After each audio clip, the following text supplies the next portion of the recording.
নিরাপদ সড়ক গড়া সরকারের অন্যতম একটা অঙ্গীকার এবং দায়িত্ব। প্রত্যেকটা সরকারের দায়িত্ব জনগণের যানবাহনের নিরাপত্তা দেওয়া। সরকার তো জনগণের নিরাপত্তা দিতেও ব্যর্থ, এমনকি ছাত্রদের জীবনের নিরাপত্তা দিতেও সরকার ব্যর্থ।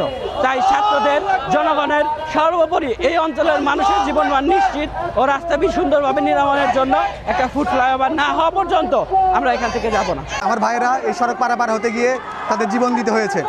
আমরা এর আগেও আন্দোলনে নেমেছিলাম, তারা আমাদের আশ্বাস দিয়েছিল, কিন্তু বছর ঘুরে গেছে, তারা এটার কোনো প্রতিফলন আমরা দেখতে পারি নাই, এটার কোনো প্রতিক্রিয়া আমরা দেখতে পারি নাই। মানে আমাদের রক্ত তাদের কাছে কি মনে হয়?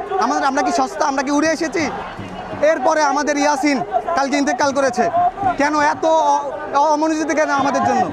লক্ষ লক্ষ মানুষ এই পাশে চলাচল করে, হাজার হাজার গাড়ি এই পাশে চলাচল করে, আর প্রতিনিয়ত আমাদের ভাইরা এখানে মারা যাচ্ছে, প্রতিনিয়ত গার্জিয়ানরা এখানে হেনস্থা হচ্ছে। কেন হবে এটা?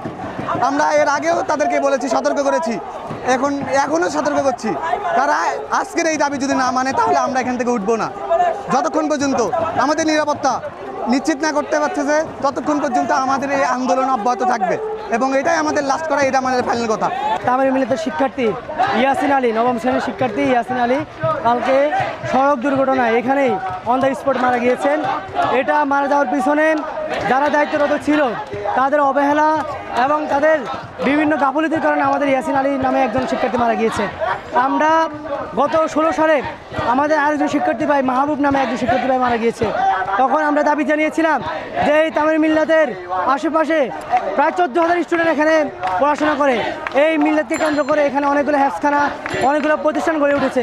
সরকারকে বারবার বলার পরেও, প্রশাসনকে বারবার বলার পরেও এই প্রশাসন আমাদের এখানে একটা ফুটওভার ব্রিজ করে দেওয়ার কথা কিন্তু করে দেয় নাই। দীর্ঘসূত্রিতার একটা বিষয়, 2016 সালে যখন আন্দোলন করি, তখন 2016 সালে সরকার প্রশাসন থেকে এসে আমাদেরকে বলে 1 মাসের ভিতরে আমাদের এখানে একটা ফুটওভার ব্রিজ করে দিবে। কিন্তু দুঃখজনক করে সত্য, 2016 সাল থেকে 26 সালে এসে আমাদের নবম শ্রেণীর শিক্ষার্থীকে তার জীবন দিতে হয়েছে সরকারের অব্যবস্থাপনার কারণে। আজকে আমরা যে দাবি নিয়ে বসেছি, আমাদের এখানে যেই শিক্ষার্থীরা পারাপার করে এবং মিল্লাতে 14,000 স্টুডেন্ট এবং এইদিকে আশেপাশে অনেক আবাসিক অঞ্চল আছে, সেই আবাসিক অঞ্চলের কথা চিন্তা করে এখানে একটা আধুনিক ফুটওভার ব্রিজ স্থাপন করতে হবে। এবং সরকারের অব্যবস্থাপনার কারণে যদি ইয়াসিন আলী মারা গিয়েছে, সেই ইয়াসিন আলী মায়ের দায়িত্ব, পরিবারের দায়িত্ব সরকারকে নিতে হবে। এবং সরকার নির্ধারিত যেই মানে জরিমানা আছে, সরকারের অব্যবস্থাপনার কারণে কোনো শিক্ষার্থী, কোনো নাগরিক যদি মারা যায় এবং সরকারের পক্ষ থেকে যেই মানে ক্ষতিপূরণ দেওয়ার কথা, সেই ক্ষতিপূরণ দিতে হবে।